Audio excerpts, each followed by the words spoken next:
Missed an episode of your favorite podcast? Choose from over a decade of content in our archives, not just the latest episode. All free at gcnlive.com. This is your call to action. Get prepared, America. Economy, survival, energy, disasters.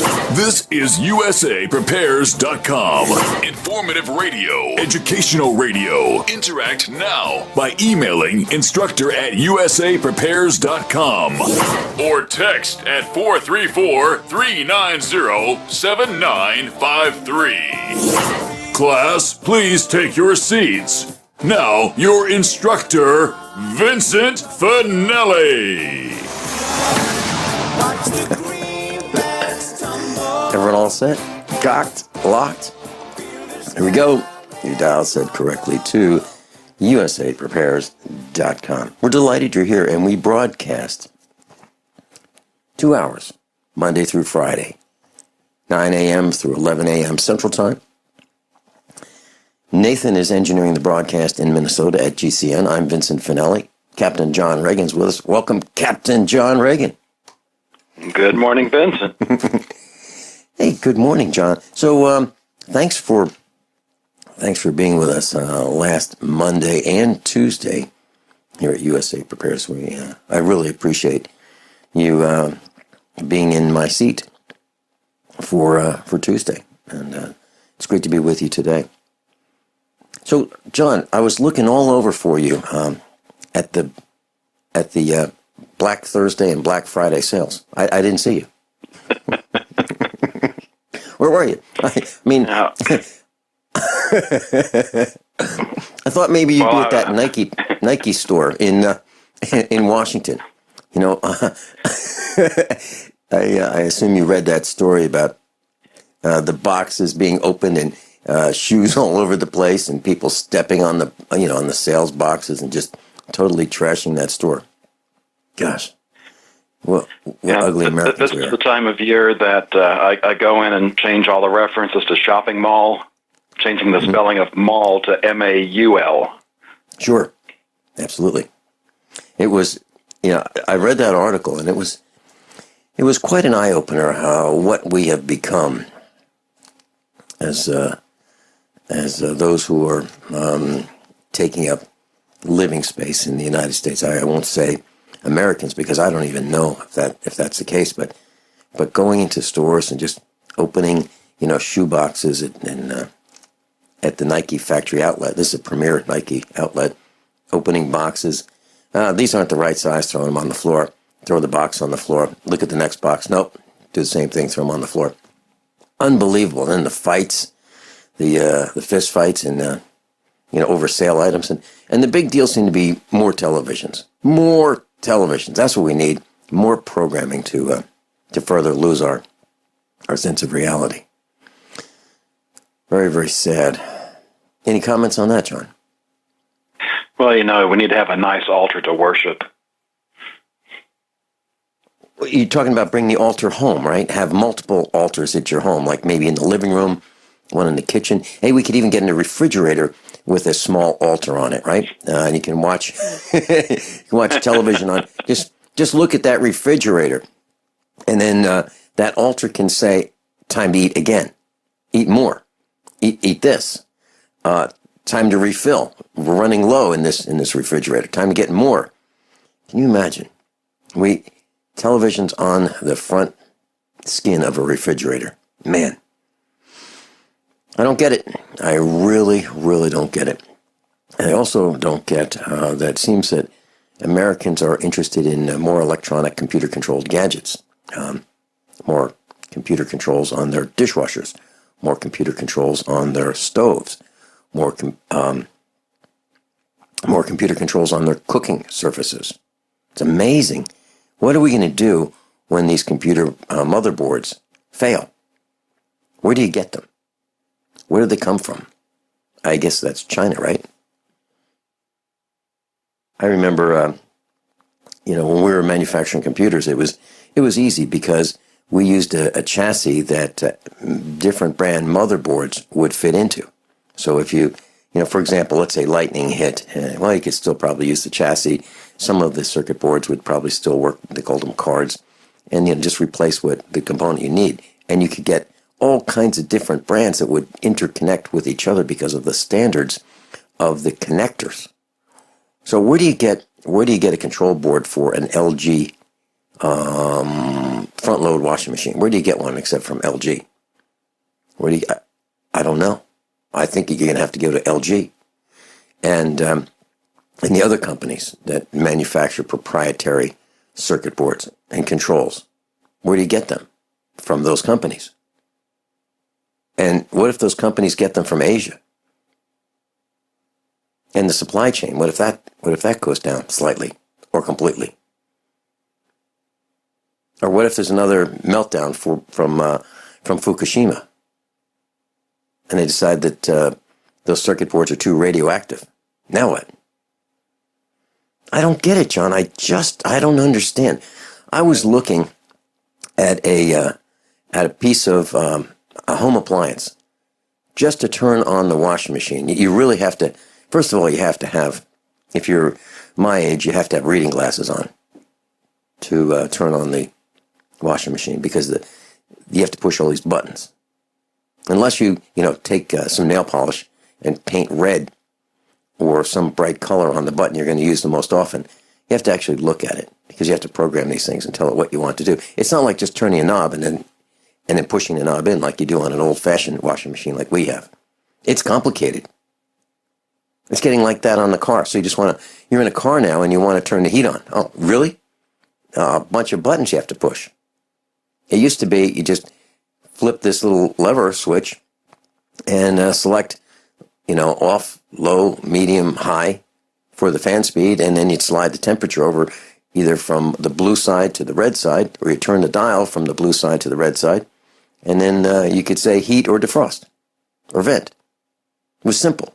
Not anymore. I don't know. And that's why you're going to have an artificial intelligent personal assistant to help you with everything in life. That's a really interesting point. And what if that artificial intelligent assistant decides that I'm not speaking the right language and wants to switch language on me, or wants to change sentence structure?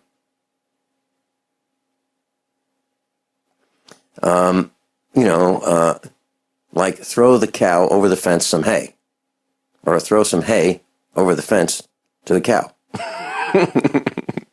They might mean different things. So, John, I'm at your website, thefinancialstateoftheunion.com, and I'm at the news tab, which is also accessible from eze33.org. Do you have any comments before we start, or do you want to just go right in? Yeah, I don't know if it's in my voice today or not, but we found out something Saturday night and got the rest of the story yesterday morning that was kind of a downer for the holiday weekend. Becky's brother and his family went to a property that they use for camping, and they've done this for years. It's been in his wife's family, I don't know how long, and they had their kids and grandkids with them, and they owned dogs, and there were 3 dogs there with them, and they let them run on the property like they normally do. And then what happened this weekend is the dogs apparently found a way through the fence into the neighbor's property, and this neighbor has some cows, and these dogs are of a herding breed, so they were acting out their nature, and so what the guy did, which is legal here in Texas, is he went and shot the dogs. Shot 2 of the 3. One he shot 4 times, and that dog he took the face off. Still had the lower jaw remaining. The other dog was shot twice, and when they did the X-rays, they couldn't find the bladder. And while it would have been possible to save their lives at some expense, obviously they wouldn't have the quality of life, and they were just 3 years old. And I don't know how long they were in that condition. My guess is at least an hour. They first drove to Jasper, which was the closest town, but there were no open beds, so they had to go to Beaumont. And there was a trauma center that was open there. It was also interesting that along the way that the guy that had shot the dogs had called the state troopers and said that Becky's brother had threatened him.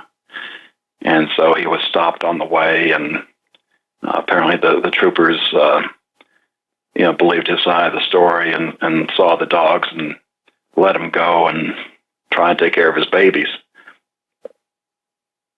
So it's a bit of a downer, and the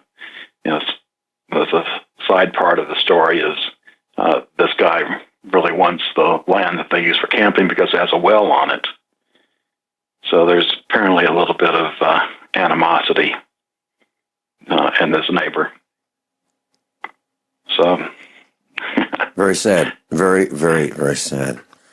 Well, it sounds a little bit like the Beninati family, our neighbors a few miles down the road here. I mean, literally down our dirt road, and make one turn and you're almost there.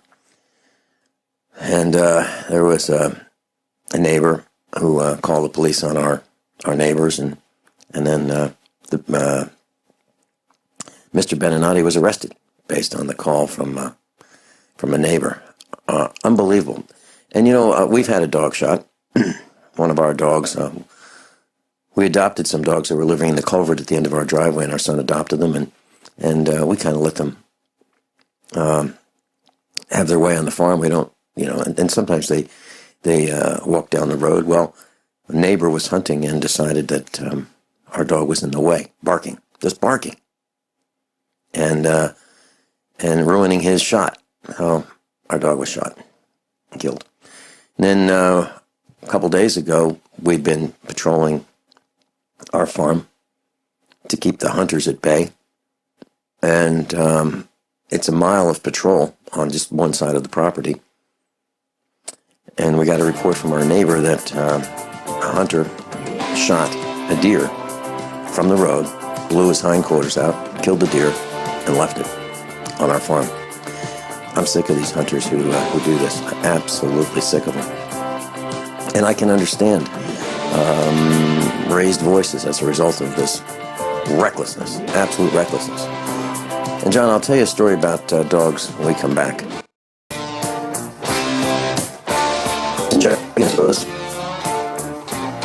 TheFinancialStateOfTheUnion.com. We're at the news tab. John, so a number of years ago, we heard a lot of dogs barking. And they were on the south side of our farm. Actually, they were below the south side of our farm. And the barking got louder and louder. And we could tell that these dogs were coming our way. And it's like several dogs. And so we then heard the dogs right at our farm and running north along our fields. And our cows were in the fields. And so I went out on the road, and I saw this truck with several antennas, directional antennas. And I drove up to this truck, and he was on the side of the road, and I pulled up right next to him. And I put my window down on the passenger side. I said, "So what are you doing?" And he said, "Just getting my dogs." And I said, yeah. Your dogs are running through my field, right where my cows are. And what this guy was doing is he was using his dogs to chase deer into a gauntlet where he'd execute the deer. And he was driving along our road frontage so we could get a shot at the deer that his dogs were chasing through our fields, where our cows were. And I explained to him that this time I would not shoot his dogs. But I can't say that would happen the next time, as he was having his dogs frighten our cows. And what happens is cows can break their legs, and then what do? You've got a cow that has a broken leg and you can't fix the leg, and so now you've got a cow that you've just lost the value of that cow, or cows. Now that's a completely different story from what you told. This guy was deliberately having his dogs run through property that he didn't own. And he lives about 20 miles away. So there's no excuse for what this guy did. Now, I didn't draw my weapon. I didn't draw my .45. I didn't point it at anybody. I just explained to him that he gets, this is number one. There's going to be no number two. He will not do this again. His dogs won't survive it. But that's what careless people do. And I object to it. And by the way, he hasn't been back for years. I haven't seen that car or that truck with the antennas. So one of the things that's been bothering me a lot, John Ragan, lately, is the carelessness that I see pretty much everywhere I look. The recklessness I see everywhere I look. The disregard for other people's property and possessions everywhere I look. I'm doing some cleanup work after a contractor. Horrible work. Pitiful. It's like he doesn't have a level. Doesn't have the desire to clean up the sawdust under the cabinets. Just, I'll leave it there. No one's going to see it. I'm talking about lots of sawdust. Just carelessness. Get the money. Get out of there. Rip off your customer and move on. It's disgraceful. And that's, this Nike store is just a small example of what we're talking about. It's pervasive. I'm not sure what the answer is, but I don't like it. Maybe those are the kind of people who voted for Hillary. The people who like to run the rest of us over. John? Well, I have a little bit of feel-good news, and I actually got to see this live. Becky's father was visiting us the weekend prior to Thanksgiving, and I'll finish the story on the other side of the break. Well, this is a rarity, absolute rarity. Feel-good news. I love it. We'll be right back. Well, John Ragan, feel-good news, that's a rarity around here. I'm looking forward to hearing it. Yeah, it gives you a little ray of hope. Like I say, Becky's parents were here and visiting us. They met us at church, and we went out for lunch, and we come back home and to visit for a little bit. And her dad's really into sports, so we turned on the Cowboys game. And if you click into that first link, there's a 6-second video clip that repeats. It's late in the fourth quarter, or minute 50 left, and the camera was pointing at Dak Prescott, the rookie quarterback that's had an amazing season so far. And he's there on the bench with a drink, and the cup's empty, and he tosses it back to the trash can and misses. And you think about how many cups are on the stadium floor. They have the little people around to clean up, after these multimillionaires. And he sees that his cup missed. He gets up off the bench and puts it in the trash can. What does that say about this guy's character?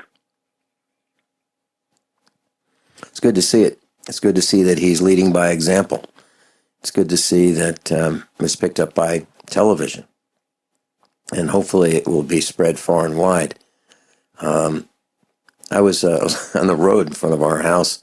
Our son and I were picking up trash and picking up cans and bottles, and they seem to fall out of trucks as they drive by our farm. And so all kinds of wrappers, fast food wrappers from 20 miles away, they just get thrown out the window. They end up in the streams. The cows start chewing on hamburger wrappers and all kinds of things. And cigarette packages, all kinds of things get thrown out. And I had a bucket, and my son had one, and we're just, we had the truck parked, and we're just going up the road. You know, it doesn't say this road is cleaned up by the Finelli family. We're just doing it. And one of our neighbors was coming down this dirt road and stopped and said, "What are you guys doing?" I said, "We're picking up trash." And our neighbor was kind of surprised that we were picking up trash. And but my son thinks that we've got this all wrong. We should actually pick up the trash and then put it in the middle of the road. And just as a reminder that this is what happens. A little bit here, a little bit there. But, you know, when you get it all in a bucket, this is how much you get. And a bucket's not enough. A bucket will not do our road. You need several 5-gallon buckets to clean up our road, just in front of our farm. But he thinks that maybe if we did that, well, we'd probably be fined for doing that if we got caught. And we haven't done it. But what a great way to say, why are you guys doing this? Why are you guys, or just leave the trash in the buckets and leave the buckets in the middle of the road. And then everybody that would try to go by would have to move the buckets because the road's like 1.5 cars wide or 1.5 trucks wide. You can't, somebody has to pull over in the ditch to let the other guy go by. It would just be a reminder that this is the trash that's in our road. John, back to you. Now, the next link is Presidential Proclamation number 1. And this is the only proclamation that George Washington did in 1789. It's on October 3rd. It was for a day of national thanksgiving. I'll go ahead and read it. Whereas it is the duty of all nations to acknowledge the providence of Almighty God, to obey His will, to be grateful for His benefits, and humbly to implore His protection and favor. And whereas both houses of Congress have by their joint committee requested me to recommend to the people of the United States a day of public thanksgiving and prayer to be observed by acknowledging with grateful hearts the many and signal favors of Almighty God, especially by affording them an opportunity peaceably to establish a form of government for their safety and happiness.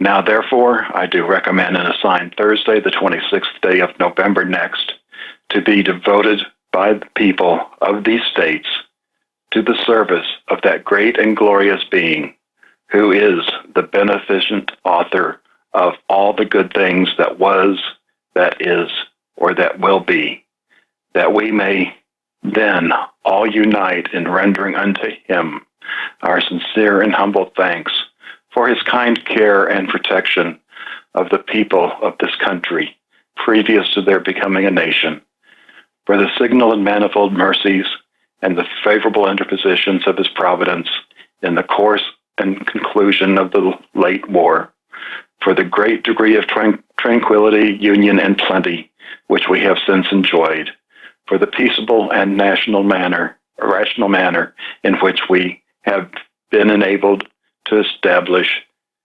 constitutions of government for our safety and happiness, and particularly the national one now lately instituted, for the civil and religious liberty which we are blessed, and the means we have of acquiring and diffusing useful knowledge, and in general, for all the great and various favors which He has been pleased to confer upon us, and also that we may unite in most humbly offering our prayers and supplications to the great Lord and ruler of nations and beseech him to pardon our national and other transgressions, to enable us all, whether in public or private stations, to perform our several and relative duties properly and punctually, to render our national government a blessing to all the people by constantly being a government of wise, just, and constitutional laws, discreetly and faithfully executed and obeyed, to protect and guide all sovereigns and nations, especially such as have shown kindness to us, and to bless them with good governments, peace, and concord, to promote the knowledge and practice of true religion and virtue, and the increase of science among them and us, and generally to grant to all mankind such a degree of temporal prosperity as he alone knows to be best. Signed by George Washington. Now, I've also got the link for the 2016 Thanksgiving Proclamation. I'm not going to read it, but if you look for the word God, you're not going to find it. If you look for the word prayer, you're not going to find it. And you will find the word Lord, but only because that is the way the date is styled, where it was signed the 23rd day of November in the year of our Lord, 2016. What a change. John, George Washington said, both houses of Congress have, by their joint committee, requested me to recommend to the people of the United States a day of public thanksgiving and prayer. Can you imagine both houses of Congress agreeing today? Can you imagine recommending, as you said, a day of thanksgiving and prayer? We've lost our way. And it's not I'm declaring this. He's recommending this, right? And what has Thanksgiving become? Well, it's a sale day. It's Black Thursday. The day you celebrate before Black Friday, right? Isn't that what it's become? Do we know why we celebrate Thanksgiving? I mean, I'm really thankful. I'm thankful all the time. As a matter of fact, I mentioned last week that our son was going to bring the turkey, and Mrs. Finelli was going to cook it, and we were going to have the two boys here, and my mom and Mrs. Finelli, and now we're all going to be here for Thanksgiving at the farm. It was going to be very quiet, and our son broke his toe and was unable to bring the turkey. So I said, we'll have it next week. We'll have Thanksgiving next week and the week after. And, I'm thinking we can have Thanksgiving anytime we want. As a matter of fact, that's what we do when we eat together. We have Thanksgiving. We give thanks for all of the blessings, all of the opportunities that we have. And we proclaim that at the kitchen table. I'm pretty sure you do the same thing, John. And I try to be very mindful in that. I try to be thankful for having a hot shower. There's no guarantee we'll have that tomorrow. And thankful that we have indoor plumbing, because there's, again, no guarantee we'll have that tomorrow. Just so many little things that we take for granted all the time. Interesting you mentioned that. I was on the phone with Joey from Michigan. He's going to be on with us tomorrow. He called me last night, and I said, I talked to him for 10 or 15 minutes. And I said, Joey, I've got to go because we have a problem with our well pressure, and if we're going to have water, I got to go fix it right now. And that was last night. So very apt point that you were making. That we take hot water for granted, we take cold water for granted, we take water for granted, we take turning the faucet on for granted. And it's interesting. It's also interesting that you brought this up because for the last couple days, I've been helping one of our friends who was having trouble getting his contractor to do the plumbing job that he was contracted to do. So my son and I did it, and it was complicated. A little more. I've never done one quite like that, but that didn't stop us. We got it done. It looks quite professional. The point is we take a lot of things for granted. A lot of things for granted. And we shouldn't. We should be more thankful and more humble. Captain John Ragan's with us. EZE33.org or the financialstateoftheunion.com. Class, there's a prepper show coming up in Indianapolis, Indiana. It's December 3rd and 4th. I'm scheduled to be there, but I don't know if I'm going to be able to make this one. Very rarely do I not show up, but something has happened that may prevent me from going to this event, and I have not notified RK shows about this yet. I need to do that today, but I may be able to make it and I may not be able to. So I don't know at this point. So I just want to put that out there. But it will be a great show. That's December 3rd and 4th in Indianapolis, Indiana. Also, December 3rd and 4th, there are gun shows, RK gun shows. Ashland, Kentucky. Atlanta, Georgia. Springfield, Missouri. Murfreesboro, Tennessee. Those are the RK gun shows that are coming up December 3rd and 4th. And those are always great shows, RK shows. RKshows.com.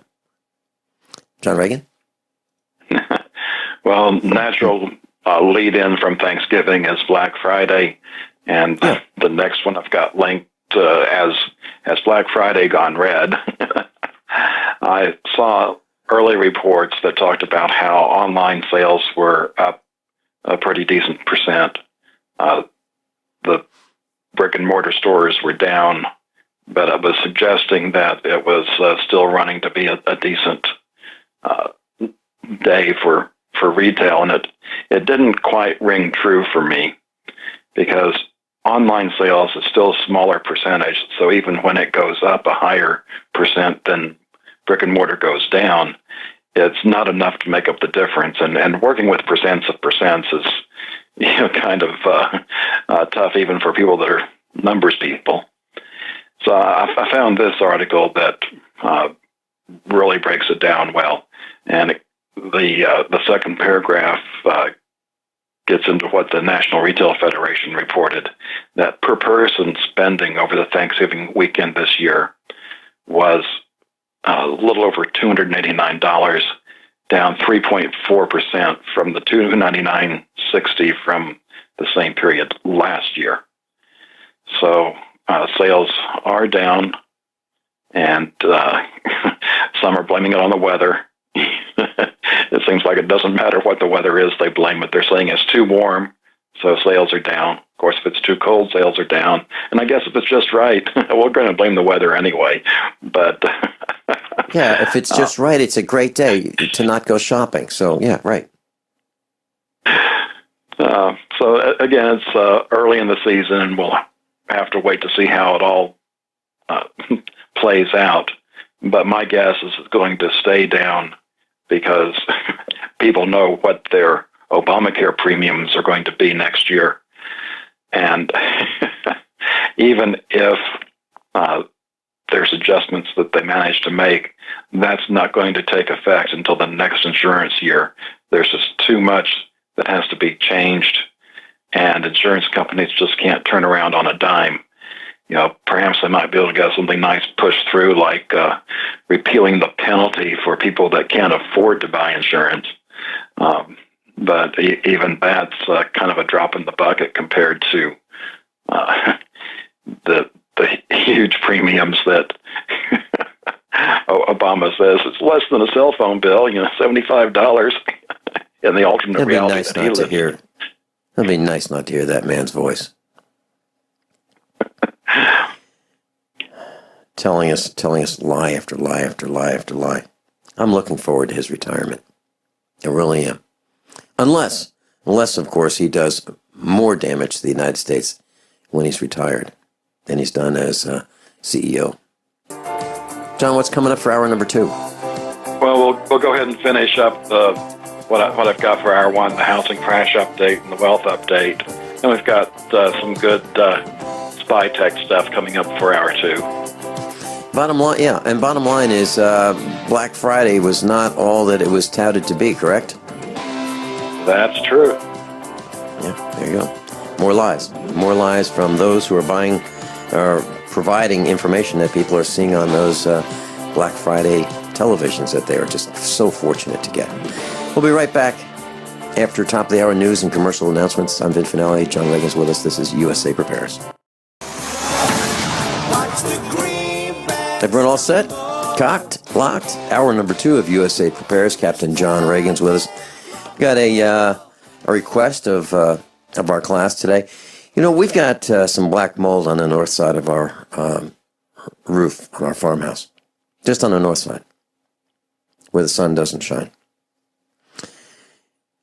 I bought some 1x12 8-foot-long boards, and our son and I were loading them onto our trailer, picking through the pile of boards and out of the bundle, the palletized bundle, at the lumber yard.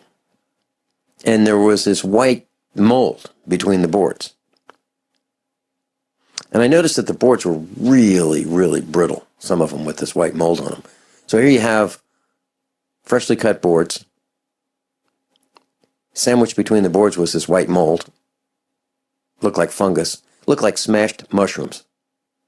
But, let's say 8 inches by, 12 inches wide areas between the boards. And I noticed that the boards, a number of them were cracked and more brittle than usual. And we have some white mold here at the farm in some of the barns, where the sun doesn't shine inside the barns. Here's the question. The boards are brittle when you buy wood now. I asked the guy at the lumber yard who handles lumber every day, all day, experienced guy.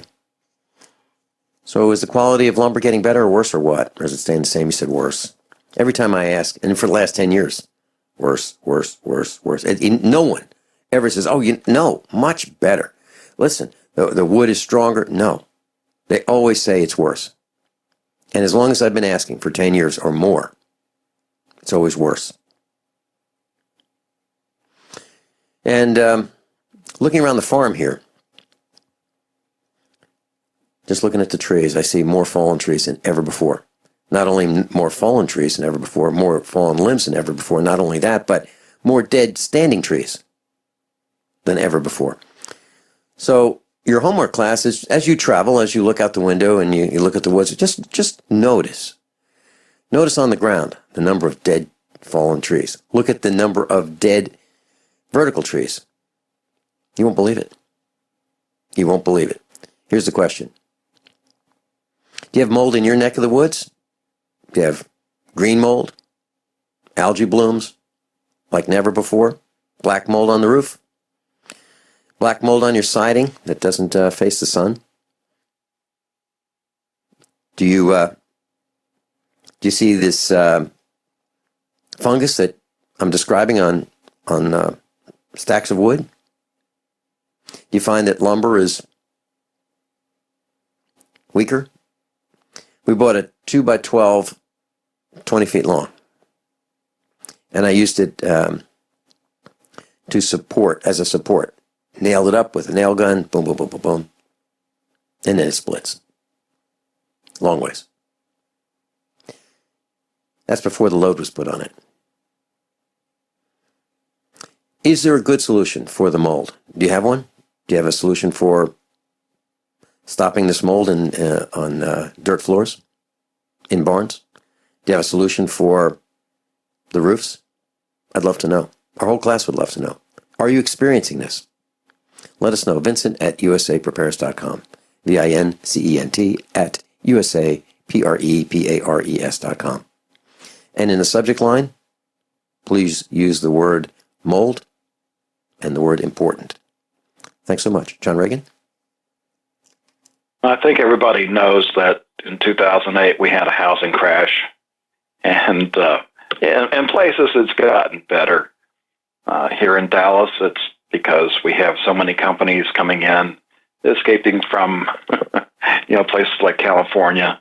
Unfortunately, they're kind of mucking with the culture a little bit. That California culture just isn't the same as Texas culture. And then we've also had high-end real estate, both in the United States and Canada, being bought at above-market rates by Chinese investors trying to get, some of their wealth to safety offshore from China. But for the rest of the United States, it's not been particularly good. And now, since interest rates have gone up since Trump was elected,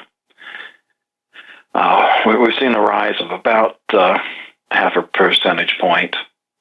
And this is already playing havoc.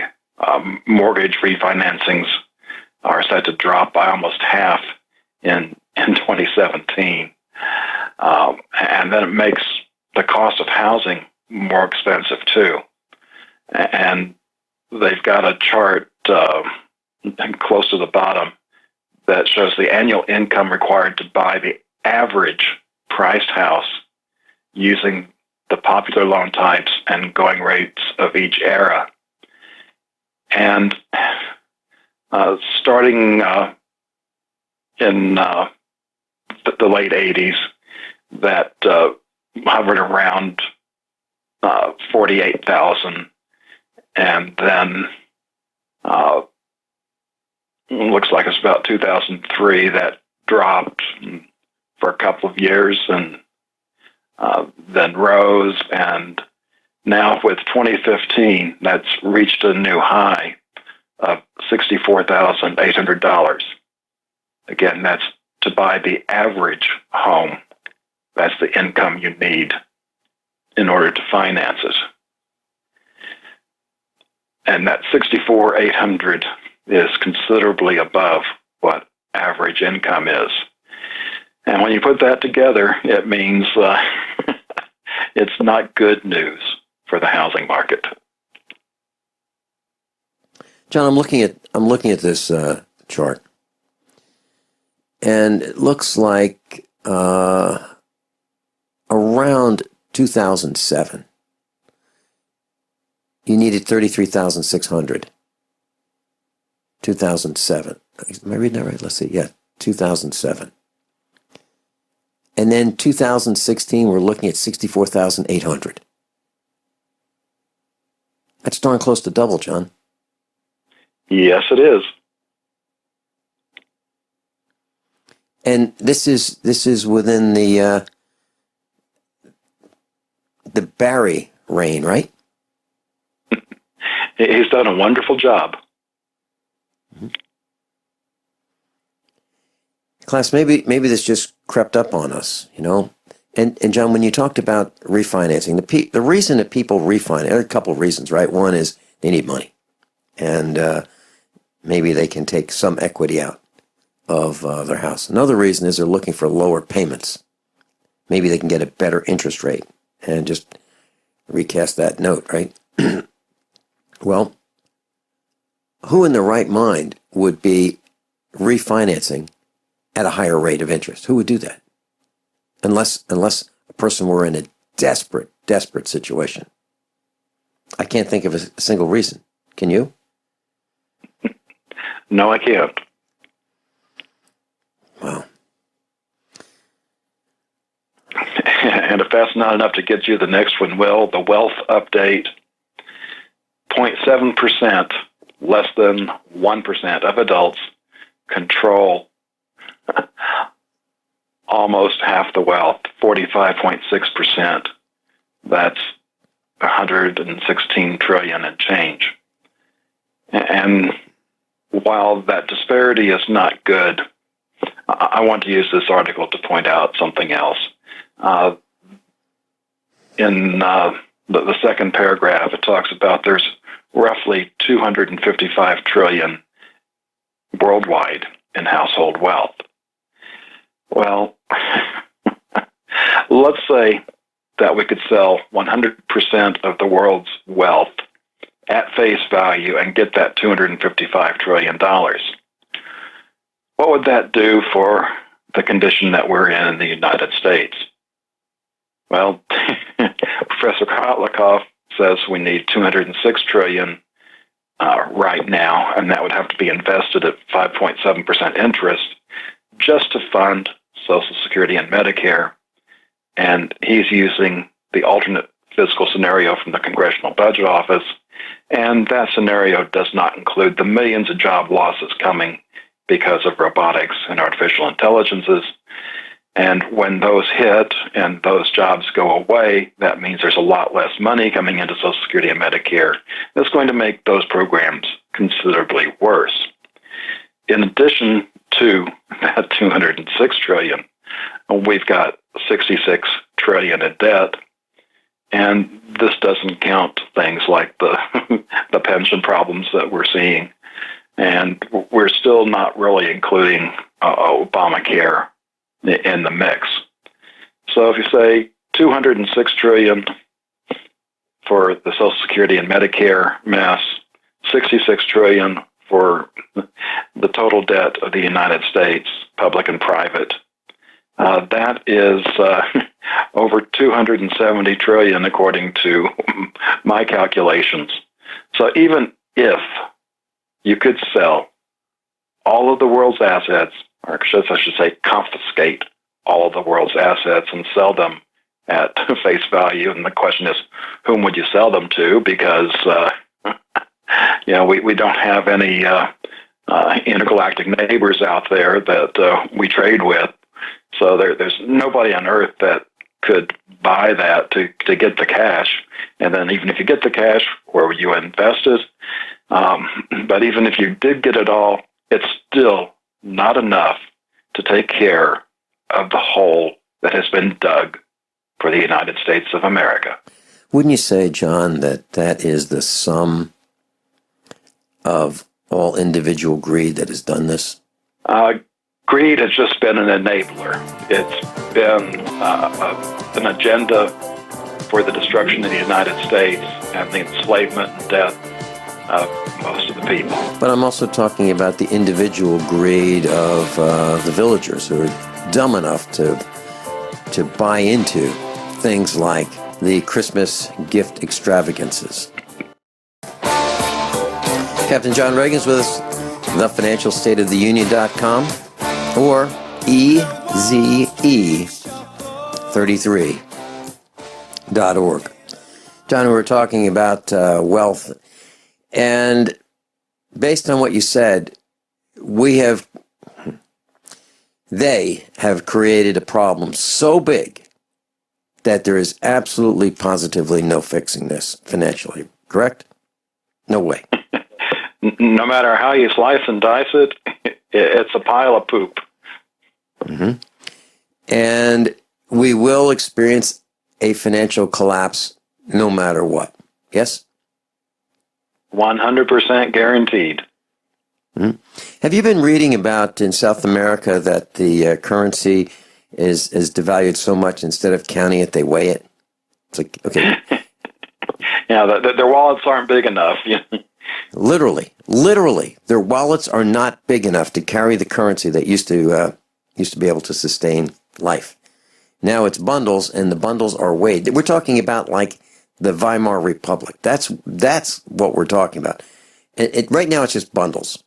Pretty soon, it's going to be wheelbarrows, right? It's happened before. It's happening right now. And that'll be another nudge to digital currency. Yeah, well, hey, we can save you lugging that wheelbarrow around. Yeah, we just use digital currency. I'm very concerned about digital currency. I really am. Just like I'm concerned about emails, texts, tweets, phone calls, the tracking aspect of it. I don't even want to buy oil for the farm and let the government know that I bought the oil. I don't even want to do that. Why should I? What business is it of the government's whether I buy oil for my tractors or not? What could I possibly do with that oil that would be a problem? What's next? Well, I just might want to make a comment. You talked about greed being an issue. Yeah. And years ago, I had noticed something that I kind of called the four horsemen of the human condition. And this is actually years before we even moved to the Ozarks. That's how long ago I observed this. And I call it Gaia, Gaia, which just so happens to be the name of the Mother Earth goddess that the UN is so fond of. But this stands for four different things: greed, arrogance, ignorance, and apathy. And if that doesn't sum up what we're experiencing, I don't know what does. That combination of greed, the people thinking that they know everything and they're better than everybody else, the absolute utter ignorance, they don't even know what they don't know, and then they don't even care about it. And that's the me generation that we're experiencing today. You know, as you said that, I was thinking Black Thursday and Black Friday points that all out. You just look at what happens. How important is that television, that third or fourth television, that big screen, so you can see little messages on the big screen? How important is that people fight over them? The idiocy of camping out at Walmart. Seriously? Camping out in front of stores so that you can be in line to get what? That indicates a couple things. One, prices are too high. Incomes are too low. And people are greedy. Maybe some people are desperate to have some luxuries that they believe they need. John, I suggest for Christmas that we boycott the marketing trends and not buy things that we don't need for people we don't like. And as you would say, with money we don't have. Going to bottom of the hour break. John and I'll be right back.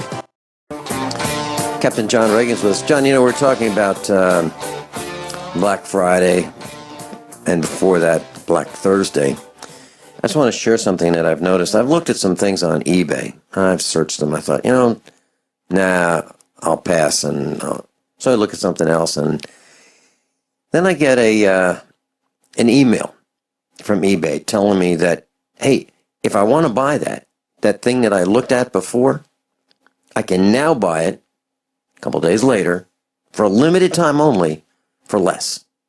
So that may be the new strategy, class. The strategy may be look at it if you're going to buy it on eBay. Wait a day or two and check your email and see if, if you have an account with eBay, that they send you that email telling you that, wow, you can save a lot of money. You can just get it for, 5-10% less just by waiting.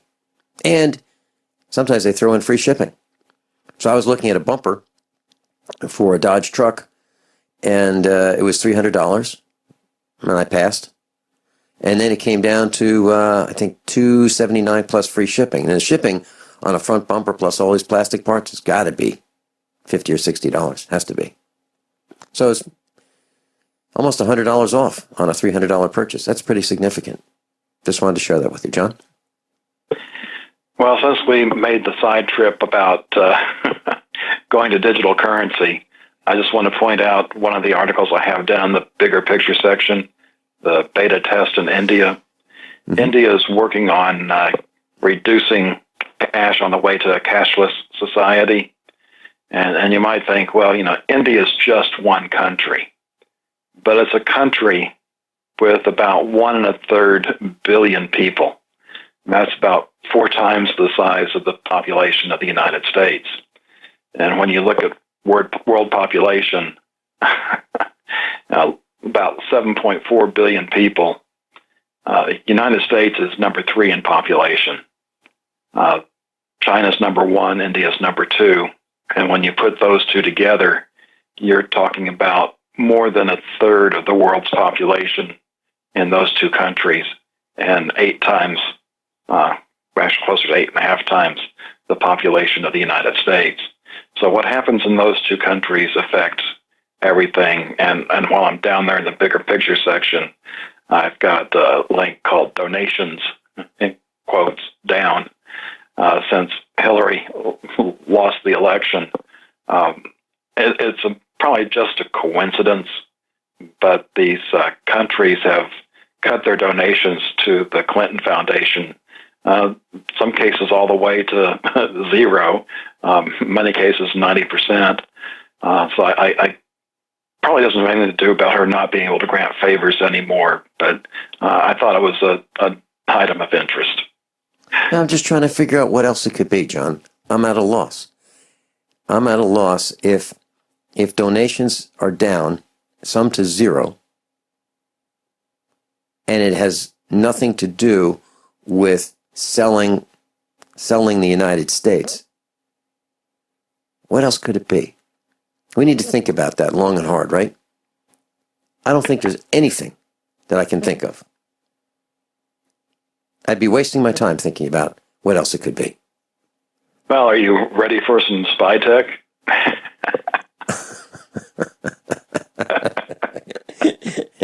Yeah. The topic I love to hate. Yep, I'm ready. Well, Google has discovered that their artificial intelligent translation tool has invented its own secret language. And if that isn't scary, you combine that with, I think it was what we talked about last week, where they've taught the artificial intelligences to encrypt their communications.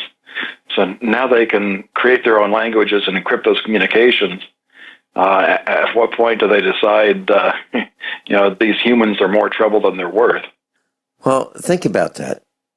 You've been saying this for quite a while now, that this was coming, and this was a concern. And so when these machines get to be so smart that they talk to each other through the Internet of Things, and artificial intelligence talks to artificial intelligence across the grid, and they say, you know what?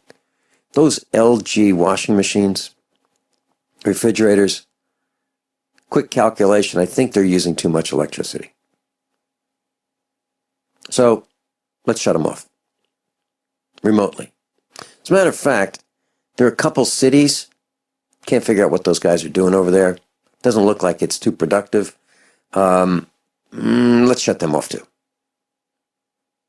Let's take offline whole sections of the country, since actually we only need our data centers, right? And we only need the cameras and some of the devices to see what the enemy's doing. The enemy would be the humans. Wouldn't that be interesting if that happens? Is that too far-fetched, John? Oh, and let me add on, there's a link I've called Read My Lips, where Google DeepMind, they had a contest between the Google artificial intelligence and human experts in lip reading, and Google won. Remember 2001: A Space Odyssey? Yeah, I'm sure Google's really proud of what they've done.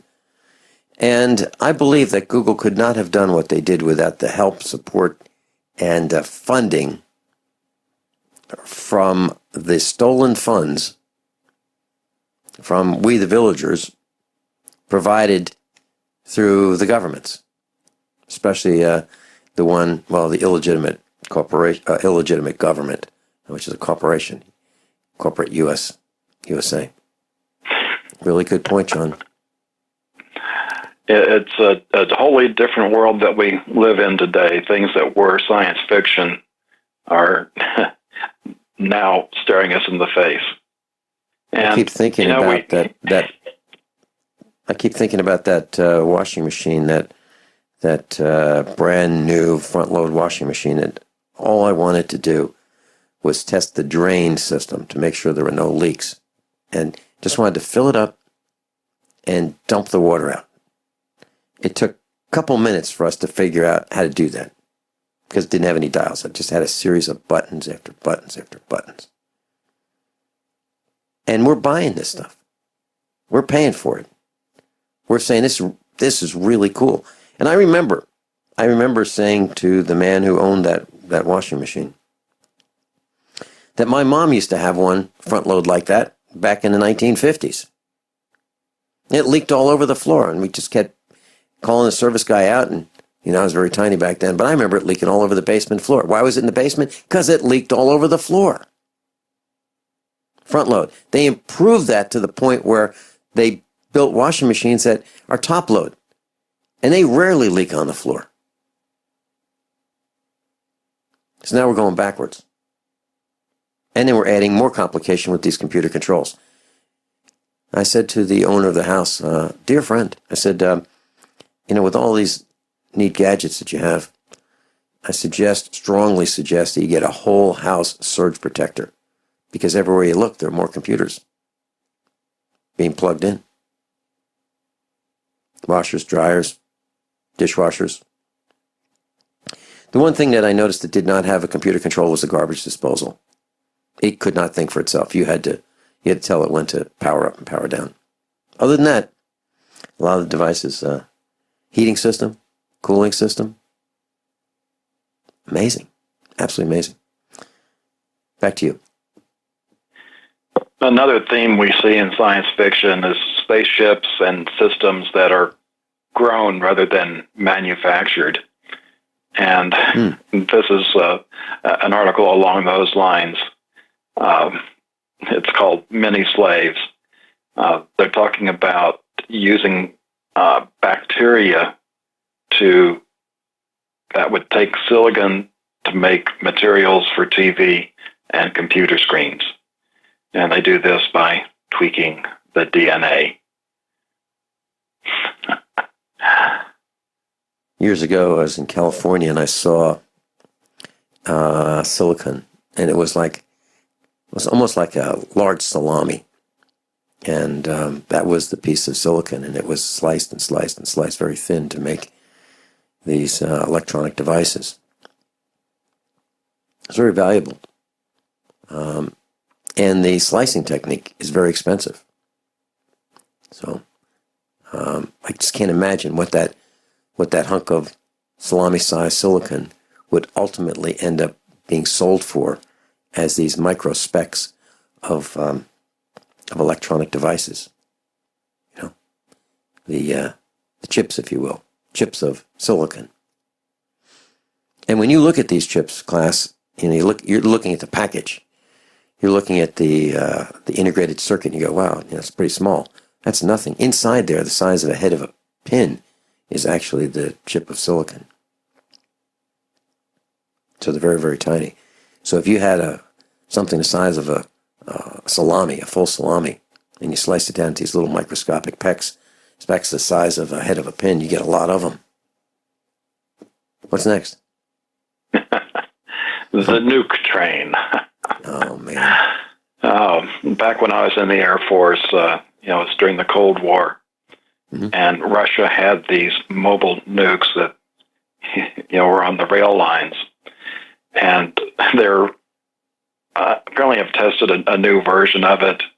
The train can travel up to 1,500 miles a day. It looks like an ordinary train, so it blends in. And they expect this system to come online between 2018 and 2020. And it's got a range of, it can carry 4 250 kiloton warheads each, and they have a range of 6,800 miles.